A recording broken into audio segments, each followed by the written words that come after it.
Hello mga bata! Nandito tayo ngayon para basahin natin ang aklat na sinulat ko at ginuhit ni Kayla Amador. Ang pamagat ay Ang mga islang lumulutang. Tara, basahin natin.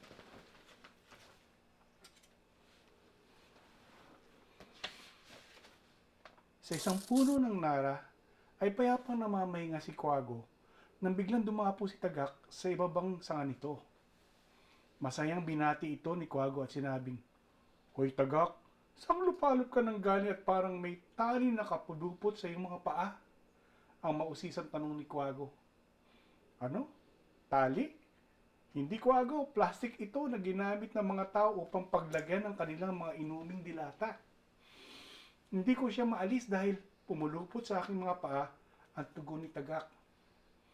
"Teka, ano naman yung makinang na bagay na nakapatong sa ulo mo? Parang ang reyna na may suot ng korona," ang patawang tugon ni Tagak. "Alin, ito? Hindi ko nga rin maalis eh. Lumipad sa ulo ko ito nang biglang lumakas ang hangin. Kahit hindi ko na matanggal." Nag-isip ng paraan si Tagak kung paano nila matutulungan ang isa't isa. Alam ko na. Ganito ang gawin natin," ang sabi ni Tagak. "Tukain mo sa paa ko ang plastic na nakatali sa akin at tutukain ko naman ang iyong nakapatong sa ulo mo upang maalis." Nagtulungan ng dalawang ibon at pagkatapos ay nagpalitan ng kwento kung paano nila nakuha ang mga basura sa kanilang katawan. "Saan ka ba nanggaling, Tagak?" ang tanong ni Kwago. Galing akong Hilaga. Taglabig na kaya bumaba ako dito sa Pilipinas. Galing ako ng bansang Hapon. At habang ako ay lumilipad pabalik sa Pilipinas, ay naisipan ko dumaong sa isang isla," dagdag pa ni Tagak.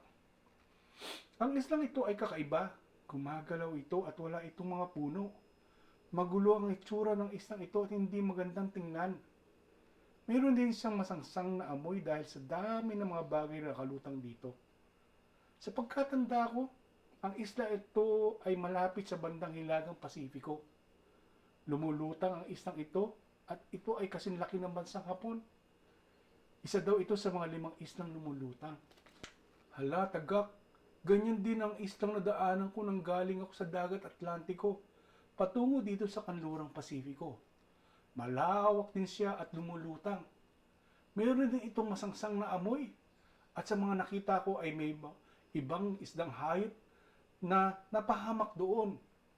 Isa na nga sa napahamak ay ang kaibigan ko si Lumba-Lumba. Malawak din ang islang lumulutang na ito. Kasing laki din daw siya ng bansang Frances at Espanya," ang sagot ni Kwago. "Nakakapangilabot naman itong mga islang lumulutang na ito, Tagak. Kailangan natin alamin kung ano ito. Ang balita ko ay nasa 5 lugar daw ang mga islang ito. Teka, tanungin natin ang orakulo nating mga ibon, si Haring Ibon," ang patuloy na bigkas ni Kwago. Tumingala ang dalawa at doon sa matayog na lugar ng punong nara, nakatayo si Haring Ibon, ang Philippine Eagle. Sa isang malakulog na tunog, tumugon si Haring Ibon. "Ano ang nais niyong malaman?" Nagtanong ang dalawa at sinabi, "Haring Ibon, napag-usapan namin na ni Tagak ang tungkol sa mga islang lumulutang. 5 daw ang lugar na ito. Maaari niyo po bang ibahagi sa amin ang tungkol dito?" "Natutuwa ako at nais ninyong malaman ang tungkol dito. Pero dapat masutunan ito ng mga tao, lalo na ang mga kabataan nila," ang matalinong tugon ni Haring Ibon. "Bakit niyo po nasabi yan, Haring Ibon?" ang tanong ni Kwago at Tagak. "Dahil ang mga tao ang may kagagawa ng mga islang lumulutang. Ginawa nila ito dahil sa kanilang kapabayaan sa kalikasan at sa pagkawalang bahala sa kapakanan ng ating mga hayop." Pataka nagtanong sina Kwago at Tagak. "Ang mga tao ang may gawa ng mga islang lumulutang, Haring Ibon? Paano po nangyayari ang mga ito?" "Natutunan ng mga tao ang paggamit ng plastic mula pa noong umpisa ng ika-20 siglo. At magmula noon ay umiikot na sa plastic ang lahat ng mga bagay sa kanilang mundo. Nandiyan ang paggawa nila ng basyo para sa kanilang inumin, pambalot ng kanilang manggawa, pangsaplot at kung ano-ano pa. Magmula noong taong 1907 hanggang sa kasalukuyan, marami ng mga bagay ang ginagawang plastik. Ang problema ay hindi agad natutunaw ang plastik. Aabutin ng libong taon bago malusaw ang mga ito. Dahil sa kapabayaan at pagkakalat ng mga tao, ang mga plastik na gawa nila ay dumadaloy hanggang sa karagatan. Kalunos-lunos naman pala ang nangyayari ngayon, Haring Ibon. Ang malungkot na tugon nila Kwago at Tagak. Lahat po ba ng nakakalat na plastik sa buong mundo ay dadaloy sa karagatan? Ang mausisang tanong ni Tagak. Oo, Tagak. Yang mga plastik na basura ng mga tao ay mapupunta sa dagat. At sa dami nito, ito ay magkukumpulan at lulutang sa karagatan. Ito yung mga islang lumulutang na tinatawag na garbage patch. Pag sa dagat Pasipiko, ang tawag dito ay Great Pacific Garbage Patch. At tama kayo, nagiging kasinlawak ito ng isang bansa tulad ng Frances o estado tulad ng Texas. Ang paliwanag ni Haring Ibon. Tama, kasinlaki ng Texas. Ang pagsang-ay naman ni Kwago. Nagpatuloy ng paliwanag si Haring Ibon. Kung susumahin, merong 1.6 milyong kwadrado kilometro na ang laki ng garbage patch.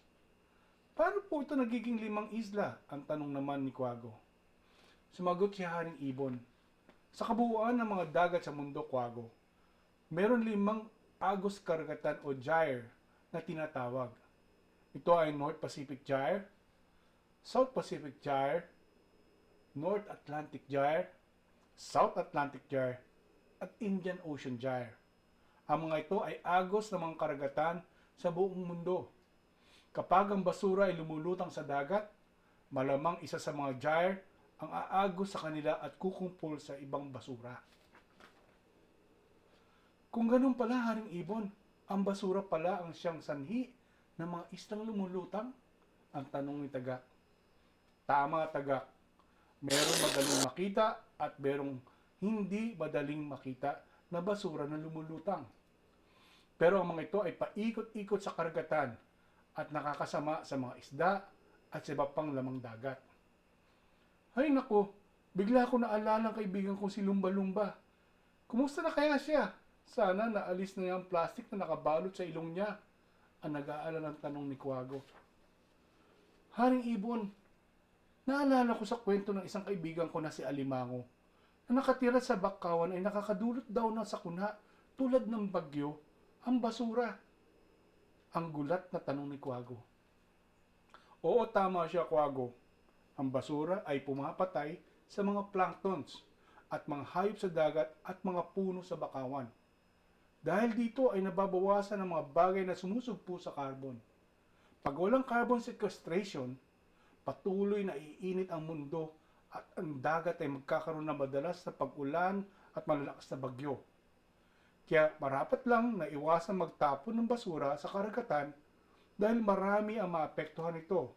Ang malinaw na tugon ni Haring Ibon. Haring Ibon, may pag-asa pa ba na malinis ang dagat na mabawasan ng mga isang lumulutang? Ang tanong ni Kwago. Meron naman, Kwago, kung ang mga tao ay magkakaisang linisin ito. Ayon sa akin narinig, 1,000 barko daw ang kakailanganin upang matanggal ang mga basura sa karagatan.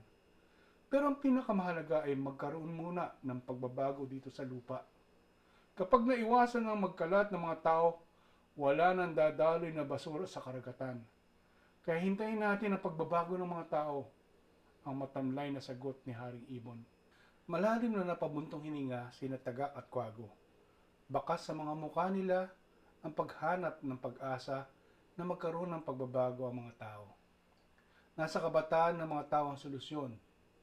Kailangan mabawasan na ang mga basura sa dagat para sa darating na henerasyon. O mga bata, nagustuhan niyo ba ang pagbabasa natin ngayon? Sa susunod, samahan niyo muli ako sa isa pang aklat na babasahin natin. Paalam muna. Bye-bye.